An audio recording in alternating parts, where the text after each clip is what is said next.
Hello and welcome to another video from Warhammer 40k bookreviews.com. Today I'm going to be discussing the events of the book The Emperor's Gift, and it's going to be full of spoilers, so if you haven't already read the book then just be aware of this. Now if you have read the novel The Emperor's Gift, then I'm sure you were gripped by the dramatic crisis that broke out between the Inquisition and the Space Wolves following the First War for Armageddon. Now what happens in the book is that after the defeat of the demon Primarch Angron and his forces, the Inquisition moved to sterilize the population of Armageddon and outright murder all Imperial Guard forces that were deployed on the planet, all in the name of protecting the secret of the existence of chaos and the existence of the Grey Knight Space Marines.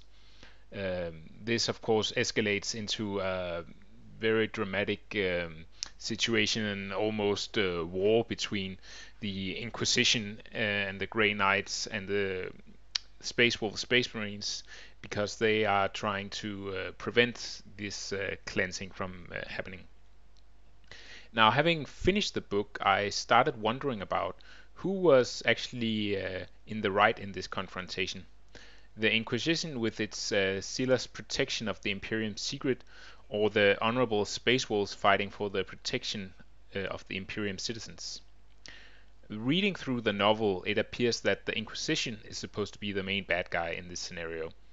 They plan and carry out murder on an industrial scale, sticking dogmatically to their principles with no room for negotiation.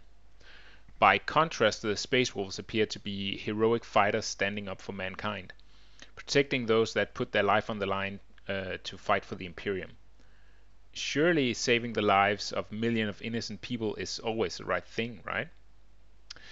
After giving it some thought and considering the principles of the Imperium even as far back as the 31st millennium, where the big bad gold-clad Emperor was still walking among its citizens, I have to say that I think the Inquisition was completely justified in their actions, and the Space Wolves are dangerous elements that might undermine the stability of the Imperium itself.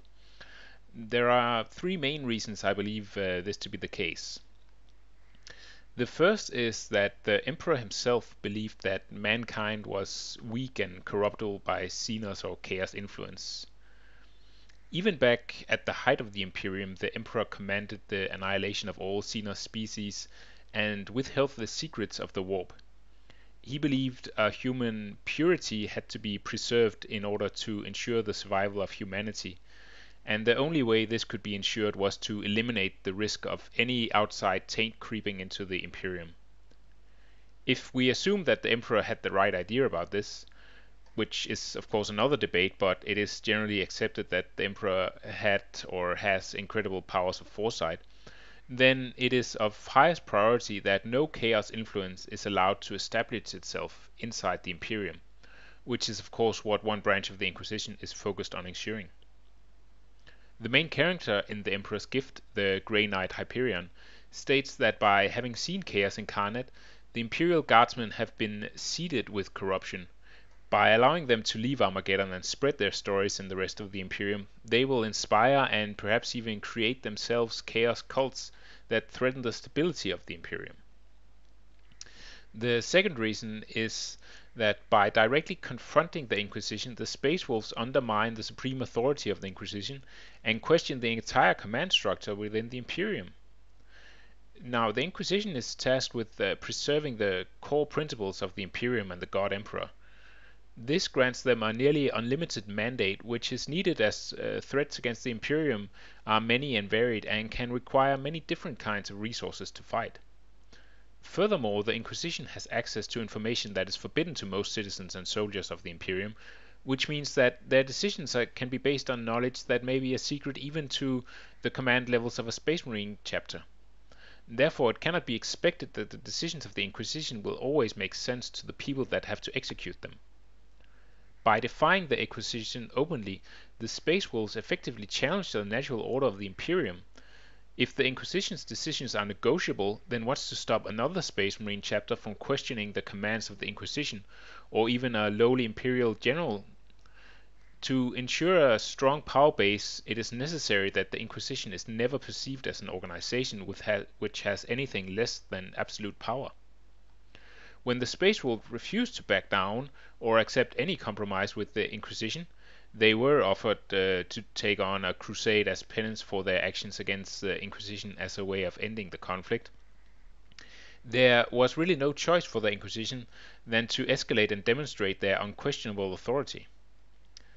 And finally, number 3, in the grand scope of the Imperium, the life of a few million or even billion people, or even an entire Space Marine chapter, is insignificant. The vastness of the Imperium cannot be comprehended. Spanning across countless worlds from one end of the galaxy to the other, it is a thing of unimaginable scale. The death of millions of people is easily absorbed in the near bottomless pit of manpower that the Imperium has access to.